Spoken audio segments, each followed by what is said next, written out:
This is the Hammerfisting Podcast. Well, I think the biggest hurdle is going to be for both these guys, for both Conor McGregor and Floyd Mayweather. Forget about inside the ring, is just getting this fight done. They could agree to terms all goddamn day, but Dana White, the UFC, well, you've seen it, RJ. I've seen it. They've got top legal counsel. Those contracts are ironclad.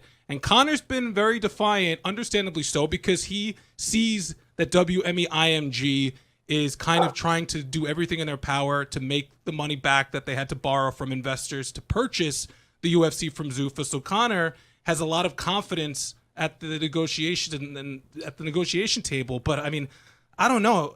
Unless it's done through the UFC and done through the terms of how Dana White and WME-IMG wants to see this thing done, I don't see how this comes together, despite Conor saying all day, bringing up the Muhammad Ali Act and saying he's going to start his own promotion. To me, that's just grandstanding.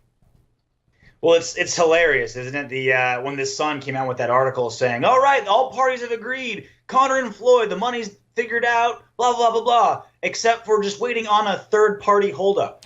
Oh, yeah, you mean the UFC who has the contract? A third-party three-letter holdup. No, it is a brick freaking wall they have to get to before they're able to fight. And the Sun points and says, oh, yeah, it's just, a third-party holdup. It's just a little thing.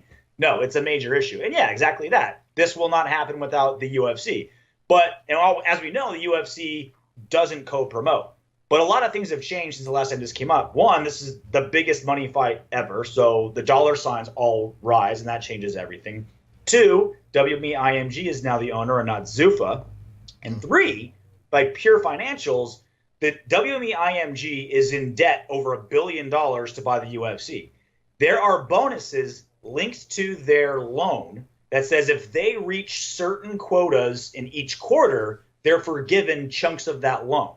So it gets kind of complicated, but essentially, if they make a lot of money early, they save that money in the back end. So that's why they're kind of rushing these weird random fights really, really early and coming to terms with George St. Pierre and trying to get Ronda back in there and doing whatever they can to get Conor back. They need that money. So if Conor McGregor and Floyd Mayweather say, all right, there's, just for the sake of round numbers, there's $500 million to spread around, right? Let's just say that's the magic number, right?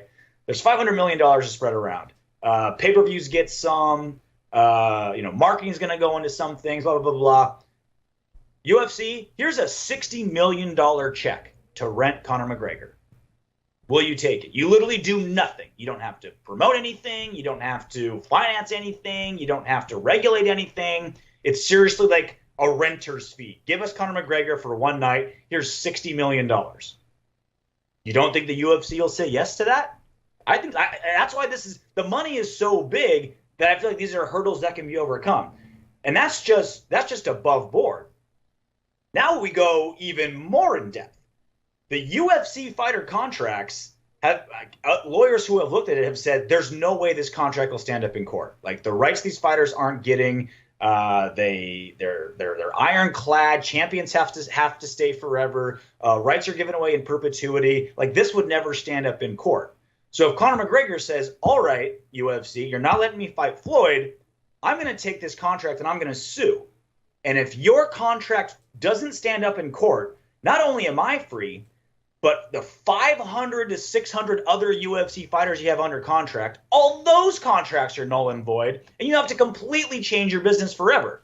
That's a giant swinging dick the UFC doesn't want to have to deal with. So the UFC's motivated in a lot of ways to make this work. And it's just a matter of which route Conor McGregor goes and how far Conor's going to take it.